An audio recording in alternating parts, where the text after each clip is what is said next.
Good morning, everybody. Welcome to the St. Louis Podcast. My name is Eric Brown, president of RyseMedia and partner at Mogul Holdings.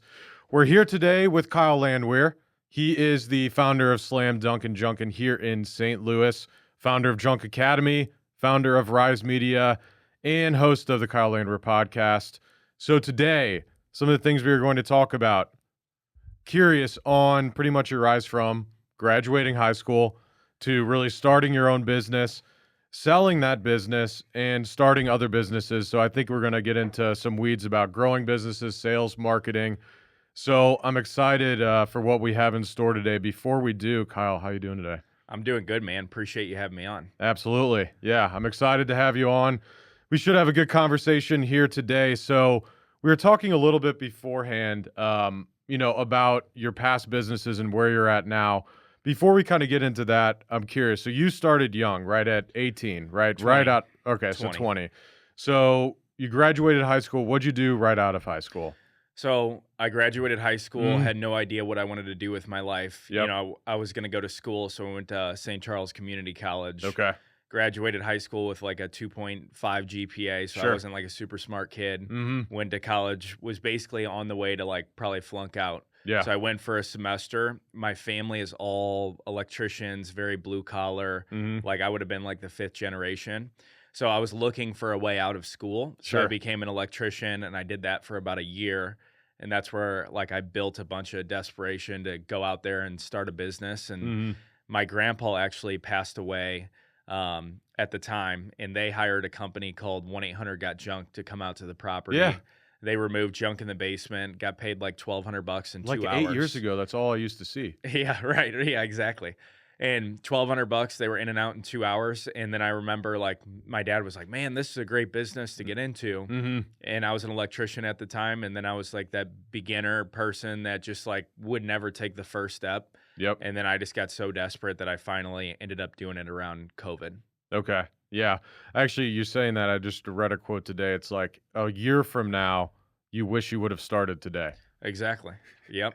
And it rang true. And I was like, this is a damn good statement. Mm-hmm. Because that's how it always is in business or anything that you're looking to do. You always look back and you're like, I wish I would have done that today, or I wish I would have done that a year ago, unless you've already started that. Okay. So you had that going.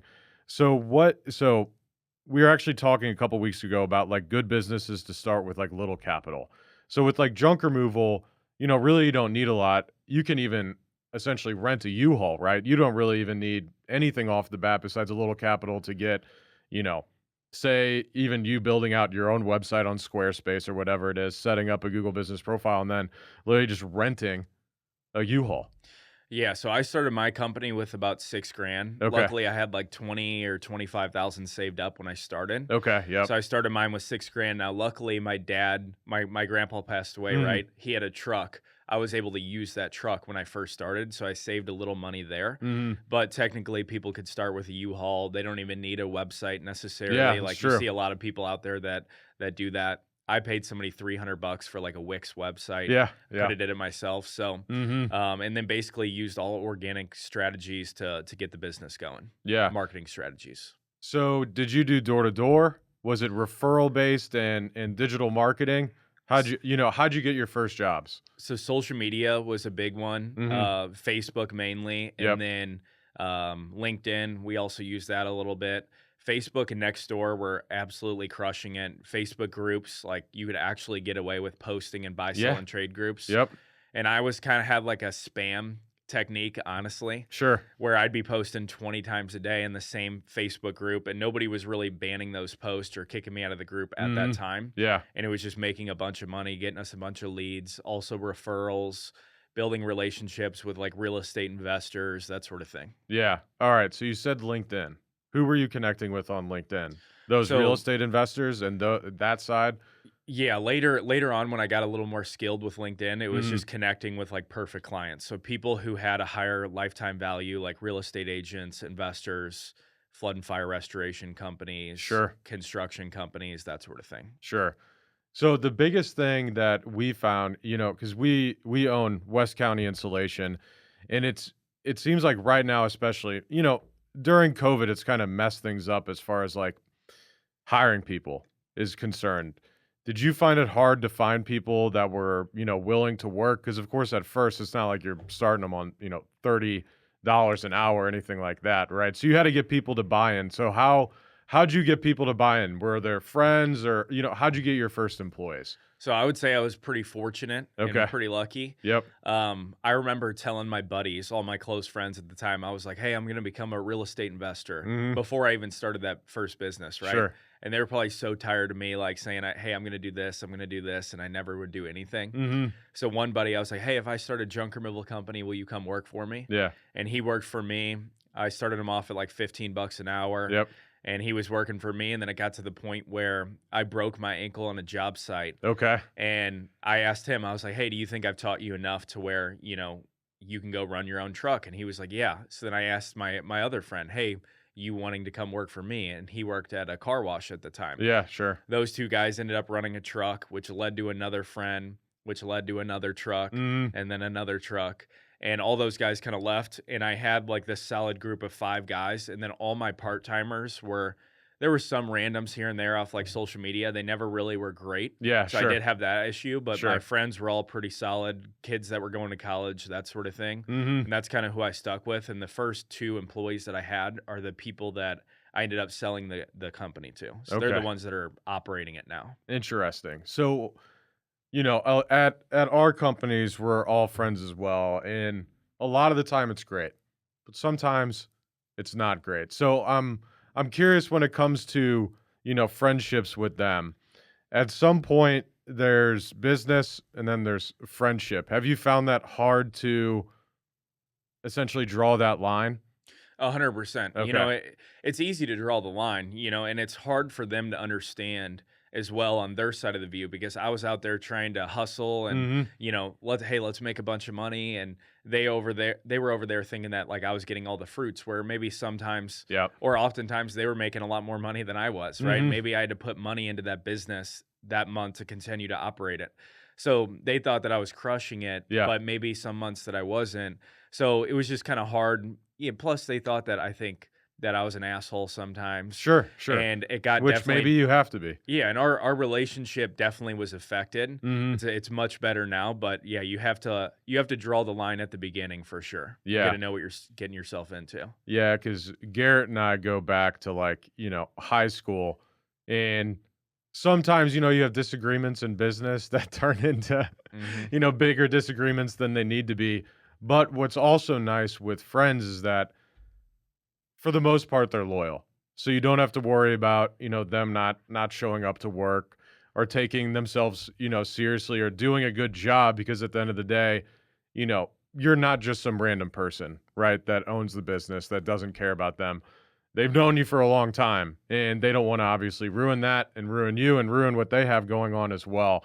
So it's always been, a lot of people I find are partners not with friends. And I'm always curious about how that type of relationship would be. And at some points, I think it'd be a lot easier.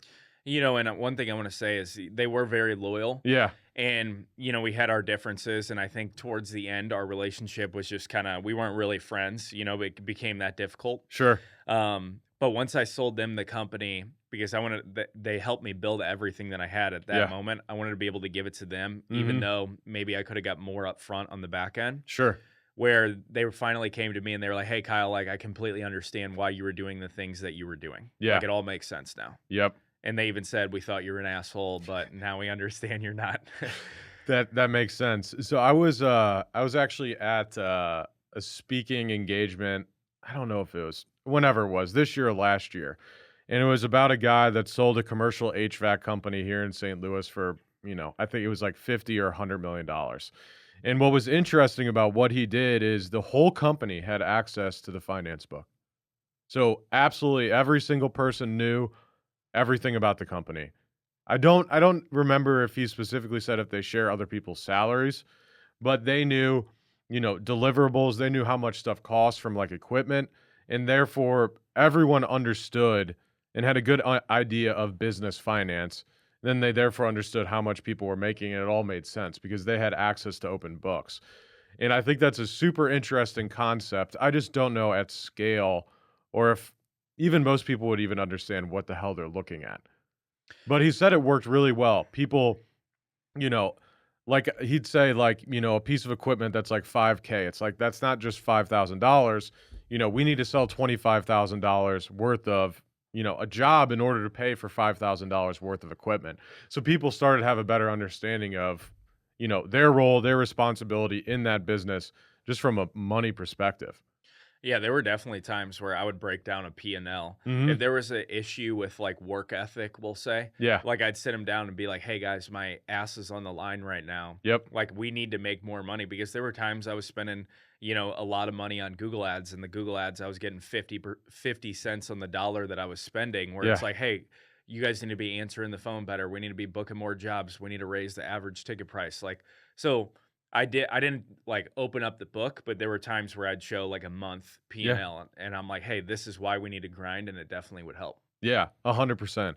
Transparency, just, with marketing is super important. I think it helps a lot with employees as well, getting them bought in. It's easier at a smaller scale, I think, with startups and things like that, where you don't have a ton of people in the office to make that sort of environment happen. But I think at scale, it becomes obviously a lot harder. So, all right, so we got Slam Dunkin Junk. So did you, from a marketing perspective, did you learn it all yourself? Did you hire a marketing agency to start it after you already had some success? How did that work? So all the social media side of things, Mhm. it was all organic, and I learned that I could probably get a lot more views or make more money, having a higher ROI organically with the strategies that I was using at the time. Mhm. And then whenever I did hire a marketing company, actually I spent $750 on Google Ads and lost every single dollar. And then I Gotcha. ended up hiring a local company to St. Louis to Yeah. handle they built me a new website, SEO, and then I was doing Google Ads as Mhm. well, and that gave us that additional boost. But everything else mainly was just me kind of just trial and error, and I was just hammering social media all day, every day. Yeah. So from junk removal, I don't know if you still do the real estate side of things as far as like wholesaling and things like that. I think you did do that. I don't know if you still do, but so with junk removal, you saw that there is an opportunity to essentially add an additional revenue stream, correct?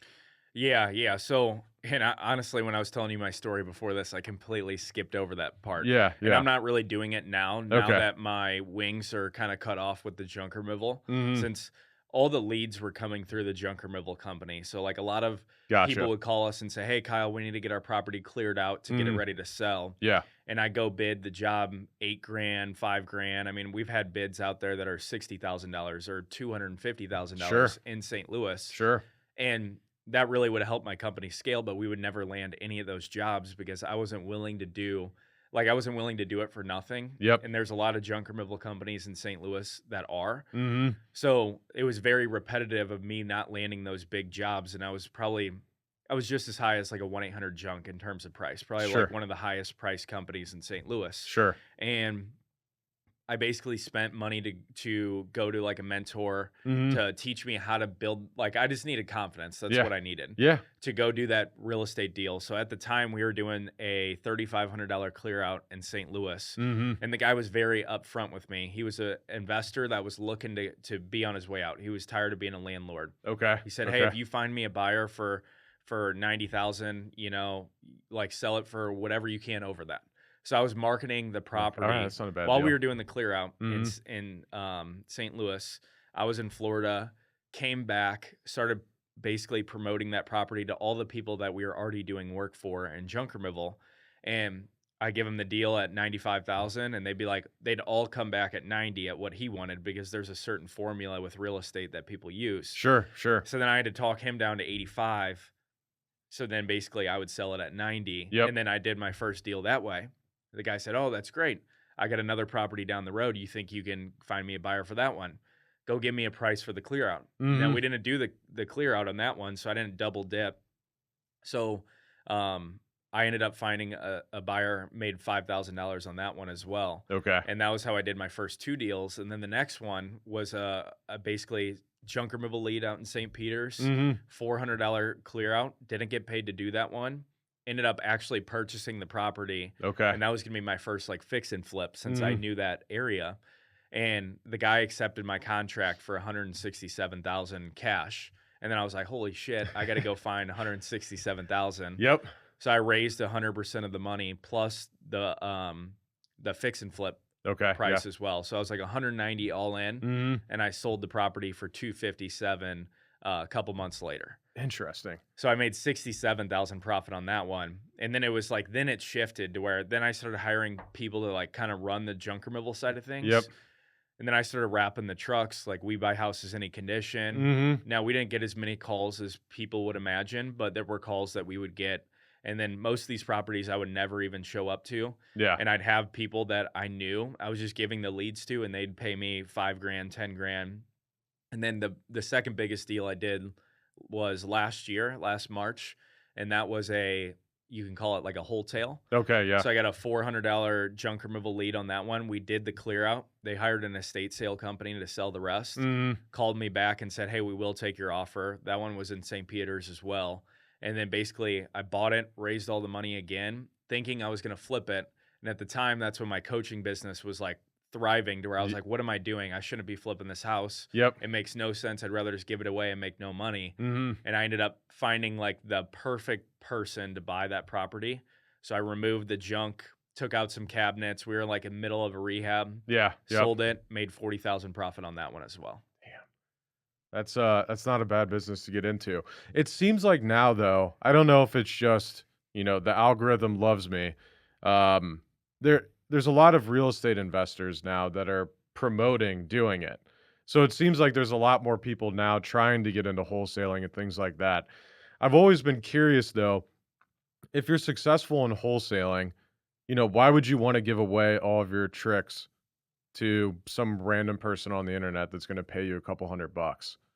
Right. Are you talking about like coaching or something? Yeah, just in general. It's not even that they're really coaching. You just see people that just is like, hey, I know how to wholesale, or just a bunch of real estate investors just putting information out online about the best way to get rich is through real estate investing.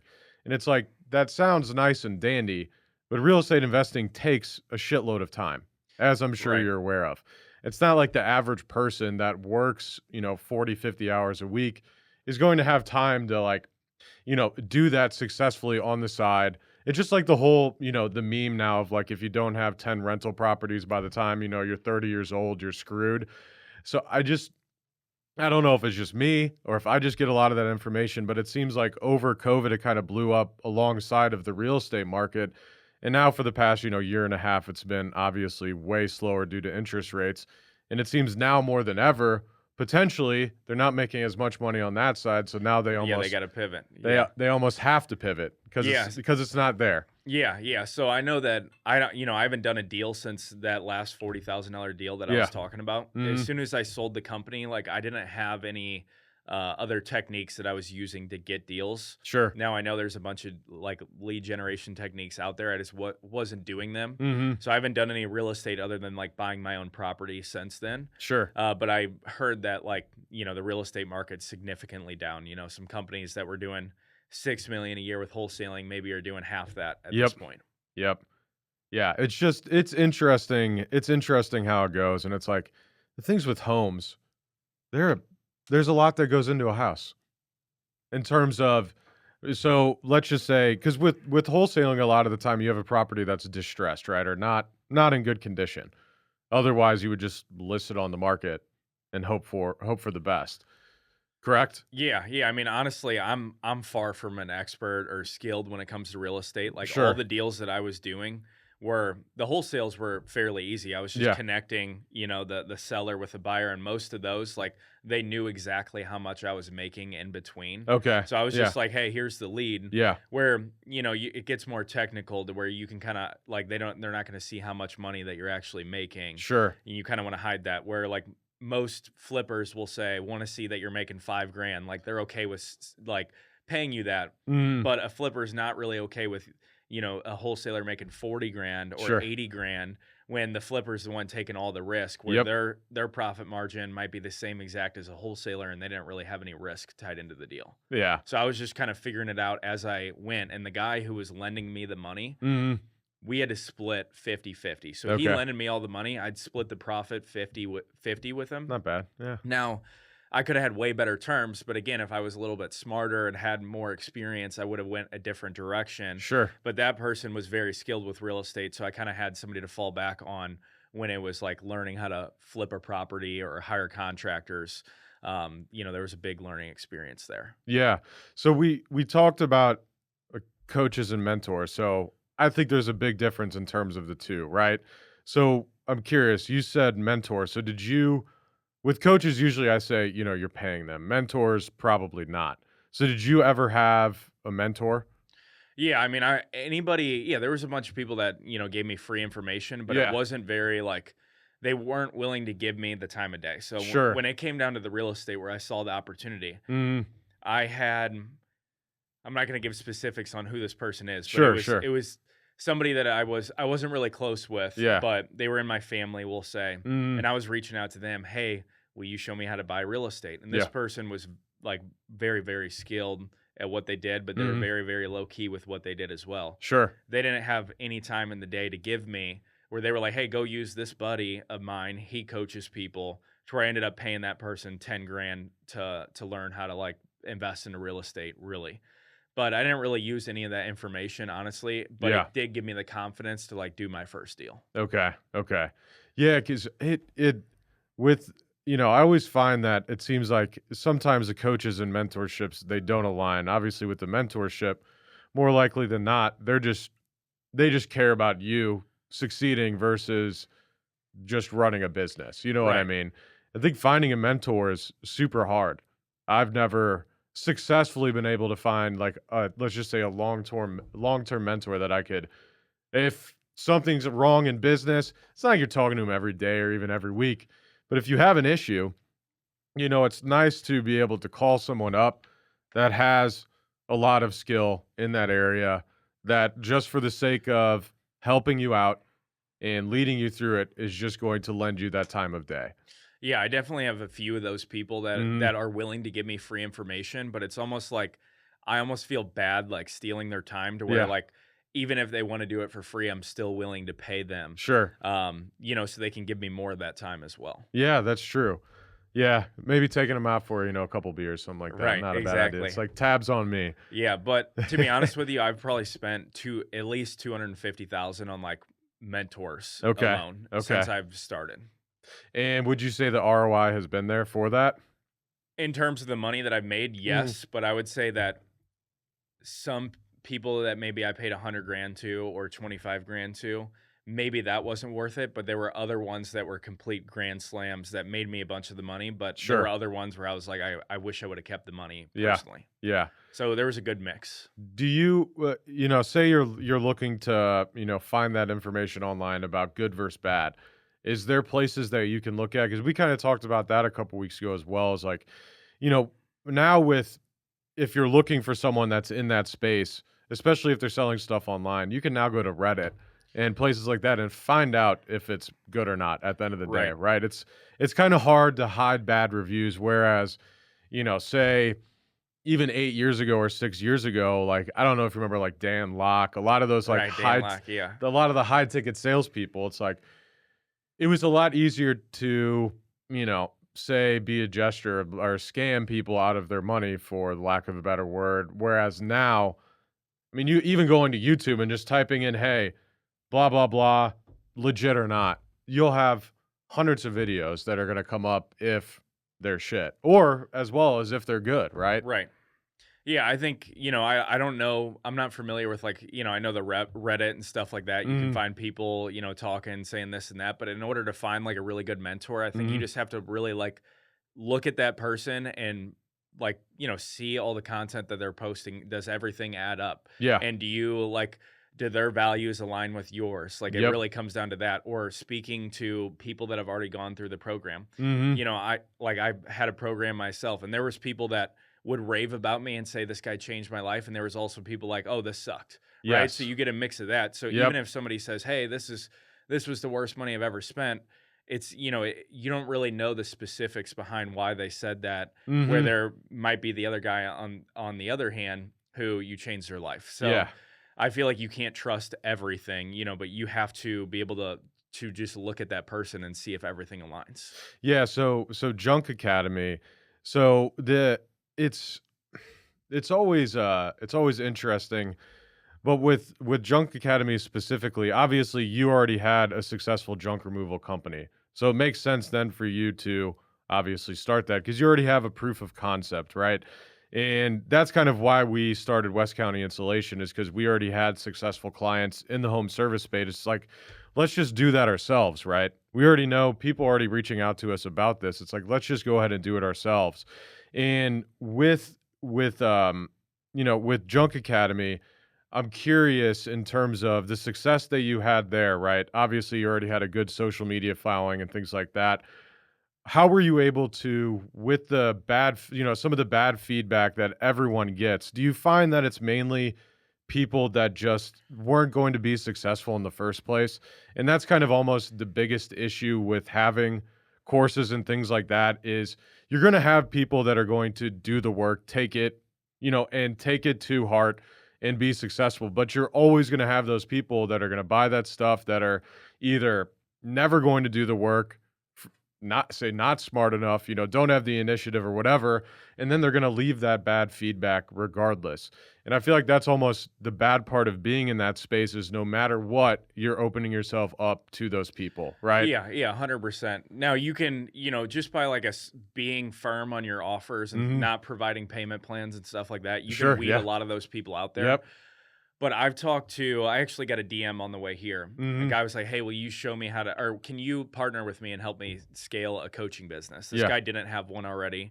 He does 4 million a year with his service business. Mhm. And he said that he has 4 students right now and all of them suck. Yeah. And I Yep. was thinking maybe they were very entry level entrepreneurs, but he just said they wouldn't do anything that, he was telling them to do. Yep. And that's what you're going to experience in one of those businesses, why you're not going to, like, those people are going to say negative things, right? Mhm. Because maybe if I made a one post or you just hit them at the best time to where like everything aligns for them to start a junk removal company and they give you the money and then they decide, oh, I'm not going to do this. Yep.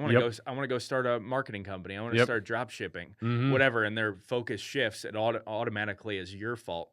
Yes. Yep. And that's why I think like the coaching business is kind of going under where you have to pivot to like a done for you model, Mhm. doing thing like how can you provide a service to where you're doing things for them. Yep. And that's kind of where I try to pivot because it's easy to tell somebody to do XYZ, but it's a different thing for them to do XYZ exactly why you said it or just Mhm. do it in general, right? Yeah. So yeah, you're gonna face that in the coaching business. I mean, I'll throw myself under the bus personally. I can't think of how many personal trainers that I've hired online who Yeah. have said, "Hey, eat this every single day, 7 days a week. Yeah. You're gonna eat this many calories. This is what your breakfast is gonna look like. This is what you're Mhm. gonna hit at the gym." And I do it, and then I fall through almost Yeah. 100% of the time. It's Yep. so I can understand why certain people do that. Or I've bought 100 books. Have I read all 100 books? No, but they're sitting on my Yeah. my But they look bookshelf. nice on the bookshelf. Yeah, they do look nice.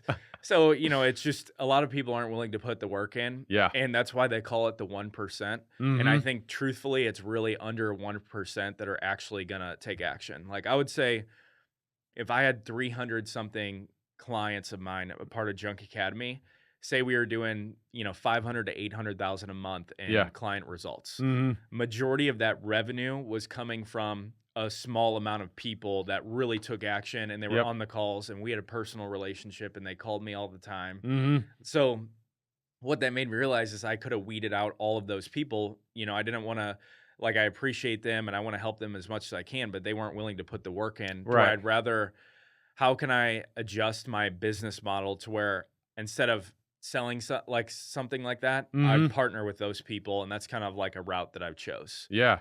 So with that route, you're almost leading towards franchise model. Did you ever think about franchising Slam Dunk? Yeah, so initially that was my plan. Was like Okay. I wanted a bunch of locations Mhm. and I wanted to have Because then you could Slam almost Dunkin do Junk. kind of the done for you model. You have the marketing agency that's going to be able to, you know, at the end of the day, it's like, listen, we have this plan. This strategy works. We'll do all of this. All we need is like the content, right? Right. Yeah. So Initially, that's what I was gonna do Mhm. before I got a little bit smarter, we'll say, Sure. and I talked to, like, a franchise consultant, we'll say, Mhm. and they said, "Oh, you're gonna get sued for having Slam Dunkin Junk." Dunkin is the trademark name, so they were like, "You're gonna have to trade your name, or Yep. you're gonna have to Change. change your name, Yep. the Dunking." Mhm. So that kinda, like, steered me away, but also I never heard of the word culture, like business culture in my life. The guy said, "What does your culture look like?" And I was like, "What is this guy talking about? Sure. We're not in history class right now." Yeah. Yep. And then he was like, "What are your core values?" And I had nothing. Like, I had Mhm. no systems, I had nothing, to where I realized that I was so far from franchising, Yeah. to where that's where I was like, "Okay, I need to make this an actual business." And we were Mhm. successful at the time, but we were running a very small operation. So then over time, I ended up just pivoting. Like, the coaching thing fell into my lap. Yeah. It Yeah. wasn't like I still wanted a franchise and that sort of thing. Mhm. I had a private equity company that approached me. This Okay. guy flew me out to his mansion, we'll say, in West Palm Beach, Nice. and he had a private equity company, and they wanted to put tech into different businesses, we'll say. I didn't know this guy's credibility either. It was like a shiny ball that I chased. Sure. Sure. Yeah. So I went there, and he was like, "Hey, our plan is we want to put your company into, 25 states. We want to start all these different locations. You're going to fly to Florida, you're going to live here. Mhm. We're going to start a couple locations in Florida, and then you're going to go here." And they were basically, at that moment, like, I was super excited, and that's the plan that I was going to go. Sounds But I good. realized that I was, Yeah. like, being turned into an employee, Yes. where I was like, "Hey, I want to be on the opposite side of this table." Mhm. So, and I realized that, like, I didn't want my life to look like that. I didn't want to be, like, traveling around the nation, starting locations and pulling my hair out Yep. to not make as much money, where I'd rather make less but have a higher margin Mhm. and live a better lifestyle. Well, private equity is known to just tear apart companies. Yeah, I They think don't really care at the end of the day. I All they y care about is making money. yeah, I mean, I'm definitely glad that I made the decision that I did to not go through with it. Yeah. So, Yep. All right. So I'm curious. We talked about Slam Dunkin Junk Academy. All right. So RyseMedia. So obviously we just talked about the biggest issue with a lot of these people is just not doing it. So you wanted to do it for them. So with RyseMedia, how are you helping, business owners and things like that? yeah, so I'll kinda start with why I started the company and Yeah. then kinda what we pivoted to. Yeah. So, Junk Academy, we were scaling that business. The company went to zero because my lead generation stream was cut off through my Instagram being deleted, right? Yes. And I had no recurring revenue or anything like that. So that was like the first thing I was thinking of, a recurring model that I could add. Mhm. A lot of people, I'd say, "Hey, this is the exact strategy that you need to use on social media organically." And honestly, like, less than 1% would actually do it. Yeah. If I told 100 people, one person would do it, if not less. Mhm. Exactly like I said, it was just hard for them to be consistent. Yep. So I said, "You know what? We're going to do it for you." It wasn't RyseMedia, it was just a service, a part of the Junk Academy. Okay. I was doing everything myself to prove a point to these Mhm. people, like, it's not that hard, just do it. Yep. So I was doing it myself. One of those clients was local to St. Louis, did Junk removal and demo is a little bit more of a higher ticket option, to where it's easier to make money with an organic strategy, Yeah. or easier to get an ROI, we'll say. So that person was getting really good results, and they were like, "Hey, this is way bigger than Junk Academy. Mhm. You need to scale this business. This is way bigger than Junk Academy." Yeah. Yeah. So that person made me an offer to basically start a business called RyseMedia. We became 50-50 partners, and then our only client was Junk Academy, we'll say. Sure. So Yeah. so Yeah. I started selling a done for you model, a part of Junk Academy, that included 2 months free social media management, to where Junk Academy was It's not bad. the only client of RyseMedia, because I was basically paying for their content, and then I would pay RyseMedia. And it was just like, kind of, that's all. We Yeah. weren't trying to, like, really scale the business. We just owned it, Mhm. and it was very hands-off business as well. So we were doing that, and then I realized, hey, I don't really want to work with these clients that are very entry-level entrepreneurs, Yes. that can't really cover the retainer. Like, it's like pulling teeth. Mhm. I want to stick to clients that are like 5K a month, 4K a month, that Yep. sort of thing, or if not even higher. I told you I was paying 25K a month to a different agency. Like, Well, you want them to buy in. yeah, If yeah, it's exactly. it's like a gym membership. If you're part of a gym that's $500 a month versus club fitness or Planet Fitness or whatever that's, 20, you're way more likely to go. Yeah, exactly. Otherwise you're going to feel guilty that you didn't. Exactly. And I wanted to, and when somebody isn't like scraping by, like 1,500 is like means the world to them, or 1,750 or 2,000, which is kind of what we were charging Yeah. at that point. Yeah. It was like that dollar amount was so much to them, to where I wanted somebody who had a higher revenue, who had more employees, who could give it time and be patient. Yep. Because I was very upfront, like, hey, I'm not going to guarantee you X amount of leads. I'm not going to, like, it was strictly view based. Like, I'm going to get you more attention. Like, I'm not going to give you an X ROI. I'm not going to give you, I'm not going to make you X amount of money. Like, if this is what you're doing, it makes sense to do the paid traffic route. Like, this is patience. Like, you need to give it the patience, where it's all a brand awareness thing. Yep. And I was very, very transparent with these people, which honestly runs people off a lot, who are like, hey, I'll give you my money right now. And then I'm like, okay, just to be sure, this is kind of what you should expect. And if they're like looking to get, if they're paying me $2,000 a month and they look to make $6,000 a month, I'm like, you should go paid traffic route. Like, or you're trying to get X amount of leads, go paid traffic. Yep. This is more of a longer play. It's just like SEO. Yeah. Social's just like SEO. Yeah. It's not like you turn on the switch and all of a sudden it's like you're flowing with leads. And even, see, this is another thing, going back to the Junk Academy talk. I would tell people, like, if a marketer said, hey, give it 6 months to start getting results with SEO. Yeah. Maybe that's an accurate thing, right, for that marketer. Yep. But I didn't really see a very noticeable change with SEO until like the 8 to 12 month mark. So I would even tell these people, don't usually the case, actually. Don't pay the money to do SEO unless you're willing to give it 12 months. 12 months, 100%. And if I gave them a referral to go to somebody and they were paying them $1,750 a month for SEO or whatever, and they expected results in 3 months after I told them, hey, this is what you should expect, I look like the bad guy, or the marketer looks like the bad guy, when the expectations were set up front. Exactly. That's the big thing with marketing agencies, I feel like, is just no one's transparent or sets proper expectations. Everyone's just like, you're going to make so much money if you do this. And it's like, for the first time, actually, I think this year, we potentially have our first unsuccessful client, doing ads right now. And we're figuring out a way, we're not charging them anything to try and make, the campaign work. But from a Google Ads perspective, it doesn't look like it is. And it's the classic case of us getting a client in a new industry, thinking that it's going to be successful. We can even do research on the Google Ads side, go into Keyword Planner, go into different programs, SpyFu, see how much people are paying for cost per click and things like that. But at the end of the day, it's not working out, even though all of the data told us it would. And, and we were honest with the client. Literally after the first month, we were like, listen, we're not at where we're at, anywhere near where we thought we were going to be at. We're not going to charge you, and we're going to see if we can make this work. If it doesn't work out, we'll cancel the contract, and, no harm, no foul, right? Versus there's a ton of companies, number one, that wouldn't be transparent, and number two, that even if the marketing was not working and they knew it and the client knew it, they would still hold them to that contract no matter what. And see, the thing is most people don't know their numbers at all. They have no idea whatsoever. Correct. They're not tracking it.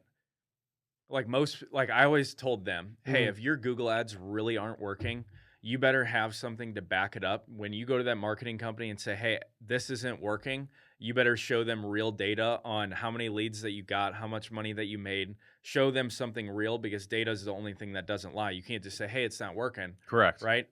And most, and honestly, 1% of people, honestly, maybe a little bit more, are really tracking their KPIs like they should. And that was like a big thing that at the beginning, I didn't track KPIs at all. I didn't even know what a KPI was. Yep. And then I would track Google, right? Yeah. And it looked like I was making a lot of money for the amount of money that I was spending. Sure. But SEO was crushing it way more than the $12,000 I was spending on Google ads. But I didn't know that until I separated the two. Mm-hmm. Yeah, no, tracking is super important. That's a nice thing with Google Ads and SEO is it's pretty easy to track what channels those people are coming from. Because at least if you have your ads set up right, if that person came from an ad, because it's going to come from a landing page form, or, you have a tracking number that's set up. You may actually find this interesting. We use What Converts for all of our clients. So that's like the lead tracking platform. So that's where we have, the numbers set up on our landing pages to track that stuff and send it back to Google as a conversion. We just found out, and we don't even know, just found this out like yesterday or last Friday. We don't know if we think it's across the board of what converts, that the tracking number. So of course, we have a dynamic tracking number on all the landing pages. It has been not working and then just going back to the main, number Right. of the business. So we didn't know that. And the only reason we did is because one of our guys were looking at screen recordings of where people are going on the landing page, which most marketing companies aren't doing, and definitely not for, companies only spending, say $5,000 to $10,000 a month on ads. But we looked at it and we noticed that like literally 15% of the time, the tracking number would not work and they were just calling the main line. So not only was our whole system missing all of those leads, it could have just happened this month, probably not. And, we missed 10 to 15% of the leads being tracked. Google missed those leads as well. And we still can't get the dynamic tracking number to work properly. So what converts? Figure this the hell out. Because we think it's literally for all of their clients. And if that's the case, that means you're talking hundreds of millions of dollars probably that, companies are using what converts to track. So think about if 10% is off for everyone, that's insane. Right. Yeah, it's crazy. So with the junk removal companies, we used what convert. Yeah. And then for anything like any other business that I had, we were using Hyros, if you're familiar with that one. Yeah, yeah. So High Rose is expensive though, right? Yeah, I think Isn't that Alex Becker? Yeah, isn't that his? Yeah, Okay. yeah. I can't remember what I was paying. I think it was like most of those SaaS companies, they were trying to like they only give you the option to pay in full for 12 months. I'm pretty sure Hyros was that, and it was like maybe $5,000 or something like that. If you're a software company, there's no reason you should have to pay for a full year. Right. Well, usually if you say, "Hey, I'm not going to sign up with you unless it's monthly," then they'll open up that option. So then they'll charge you double. Yeah, exactly. It's like, well, if you want to do this. But I have a question for you. So Yes. you as a marketer, somebody comes to you, like a junk removal company. Yeah. They say, "Hey, what kind of return am I going to get? What kind of ROAS am I going to get on on Google Ads?" Yeah. What's your answer to them? So I'll say the first thing we need to know is, number one, your services, right? Number two, we need to figure out your service area.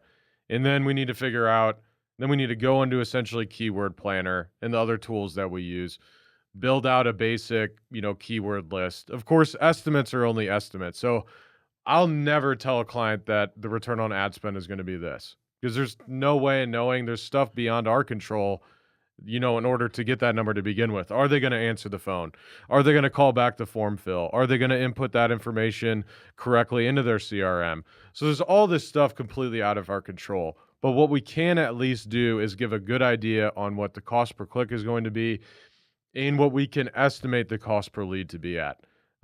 We can get, say junk removal, we see it's going to be $50, right? So we're like, hey, our cost is this. Here's the cost that needs to go directly to Google.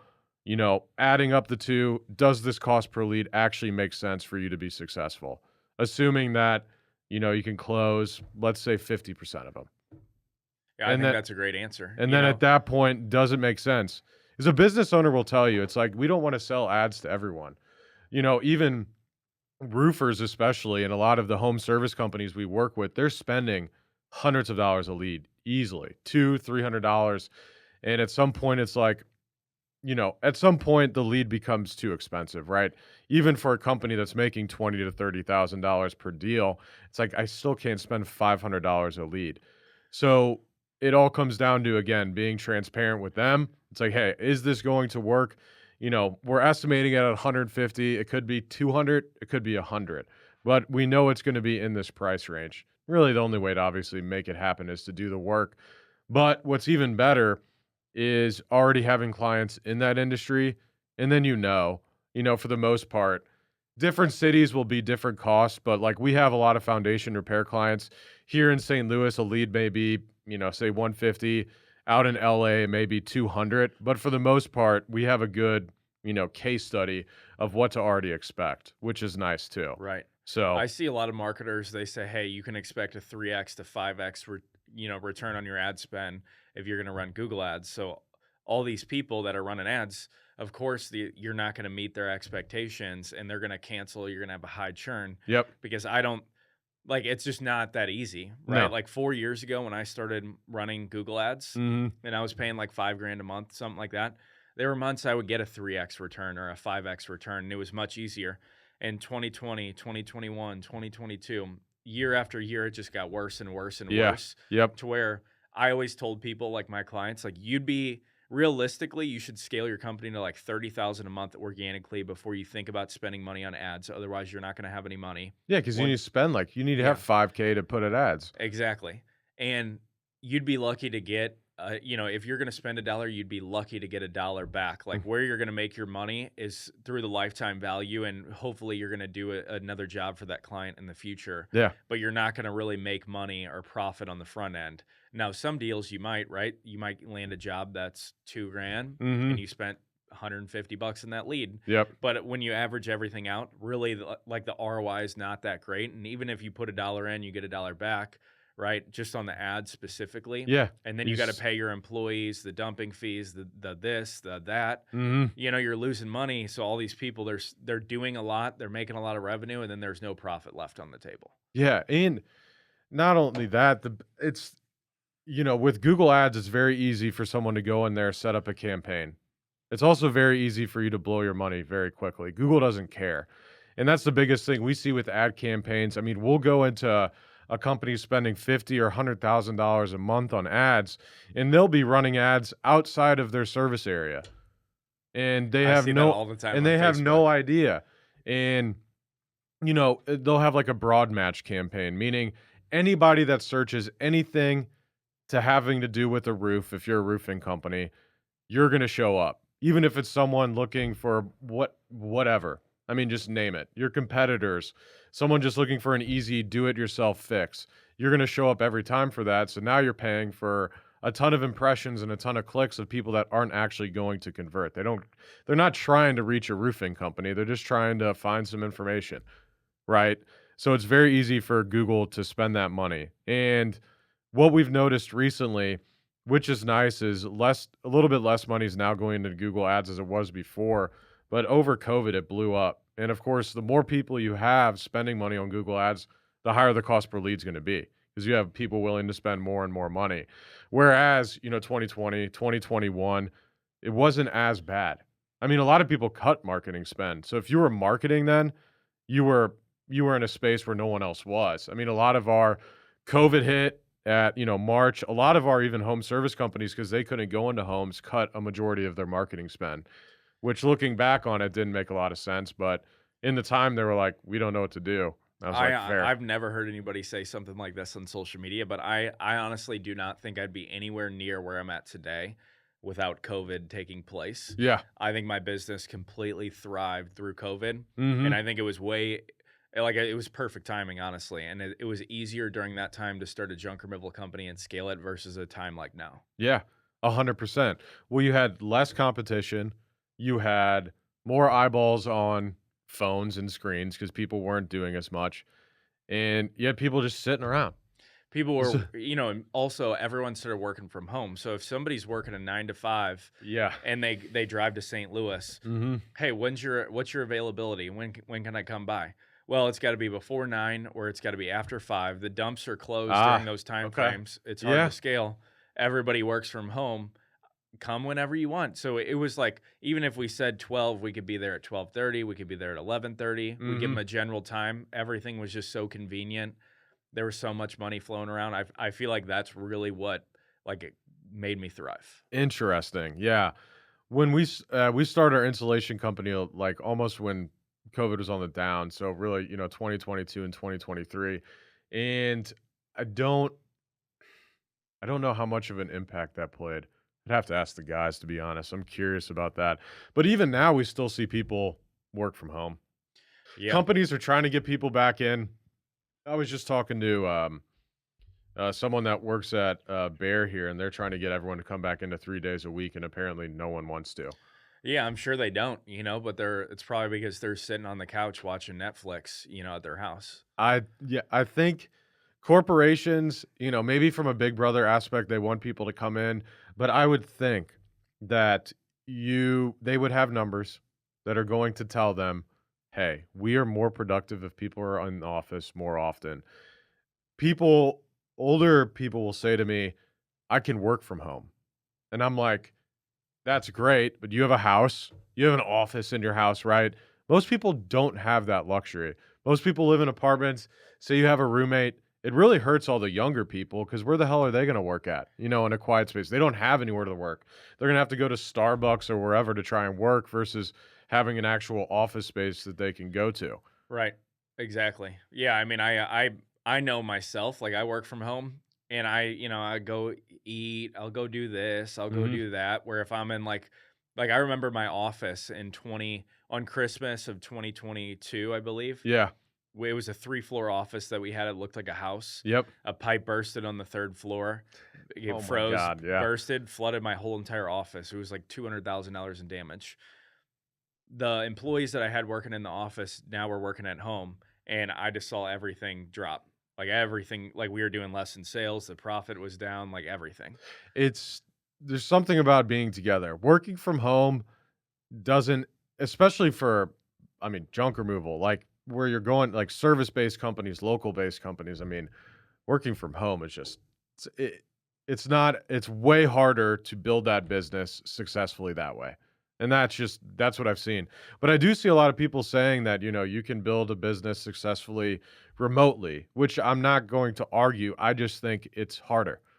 It's got to be harder.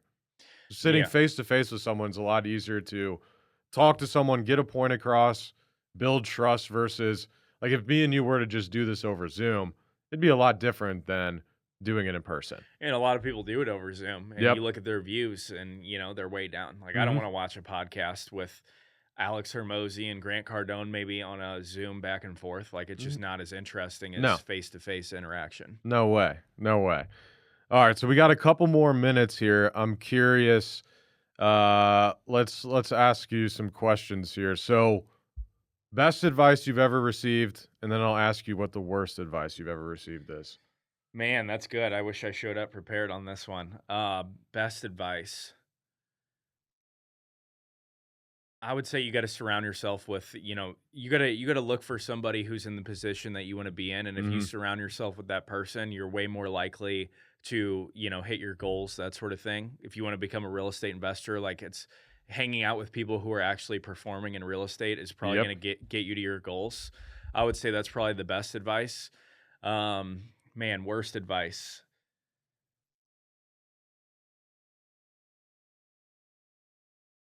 I don't know. That's a tough one. I mean, there's so much bad advice that's out there. I would Mhm. say, I think that So my worst advice was people telling me not to do it.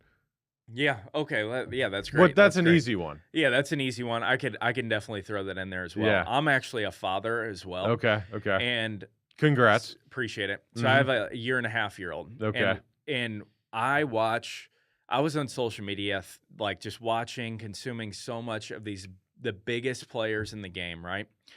On social media and business and that sort of thing. And they often talk about like you got to get rid of everybody to really get to where you want to go. And I'm Yep. not disagreeing with that, but that's not really a life that I want to live. And last year I got so caught up in trying to get rich, trying to be successful. Every single day I was chasing the next dollar. I was chasing and chasing, and whether I was doing, a certain dollar amount versus a different one, like it was never going to be good enough. Mhm. Didn't matter what car I had, what watch I had. It was never nothing was ever gonna be good enough, and I was just chasing and chasing and chasing to where I feel like I almost lost my identity, where I had to, like, take a step back and be really real with myself and figure out what exactly I wanna be known as Mhm. or known for, and again, like, I watched, somebody on social media with, like, a couple million followers, and they said, "All I give my kids is 15 minutes per day." I'm not even gonna say their name, but 15 minutes per day is what they said, and these are people who are in the stands that everyone's paying Those $10,000 kids are to be going to there. hate you.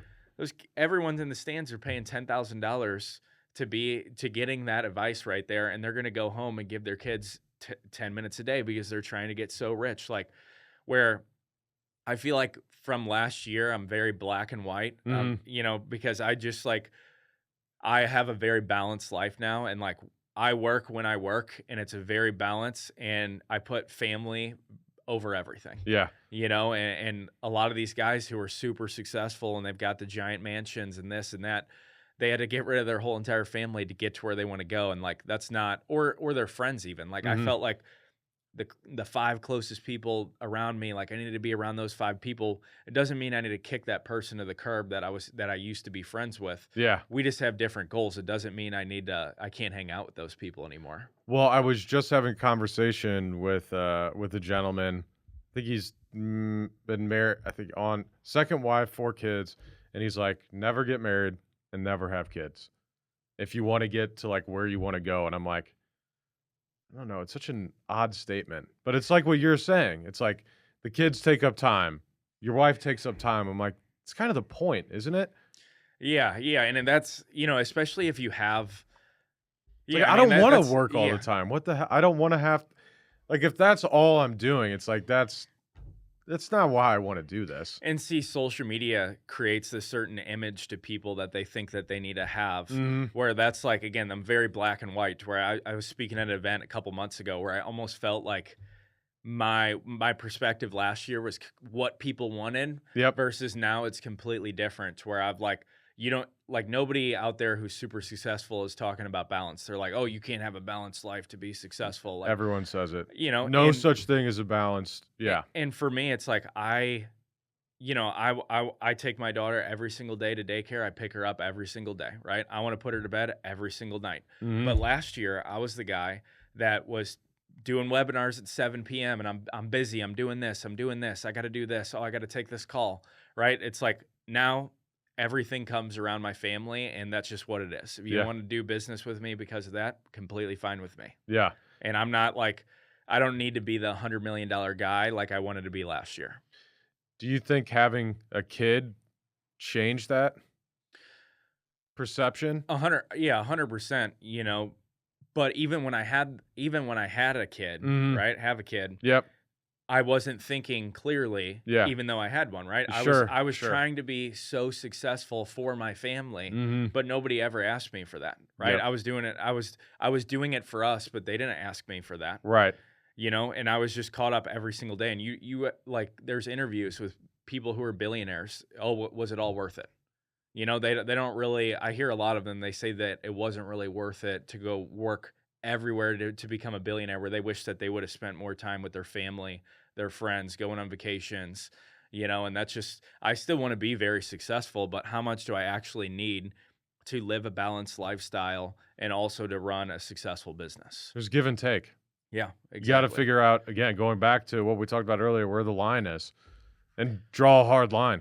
Yeah. And, another thing I want to say is like last year, my social media when I started Junk Academy was like 2,000 followers, and everything came so quick. The revenue, the profit, the cars, the fancy lifestyle, everything came so quick to where at the end of the year, I didn't care about any of that. I was ready to give everything up, and I really like envied the people who are successful who you would never know. And that's just kind of, now it's just like, how, like, I want to look like a superhero to my kids and be the best version of myself, be who I want to be, but like, I want to be super, super humble about it. Not really, I still want to be a successful guy, but I want to be humble about it. It's just like, and I feel like I had to go through what I did last year to have that perspective now. Yeah. That's awesome.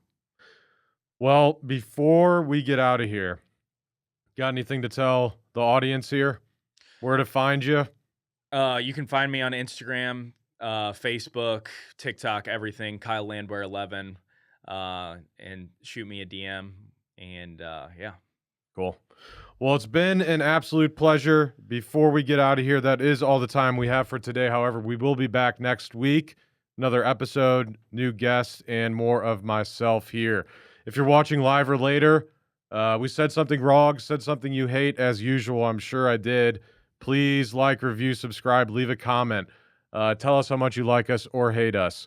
As always, we recorded here at Half Coast Studios in St. Louis, Missouri. If you're here in St. Louis and looking to record, a podcast, they can take care of you. Or if you record and you just need someone to help with editing and distribution, they can take care of you at halfcoaststudios.com. All right, Kyle, that's all the time we have for today. Appreciate it, man. Thank you. Absolutely. It's been a pleasure. We'll see everyone next week.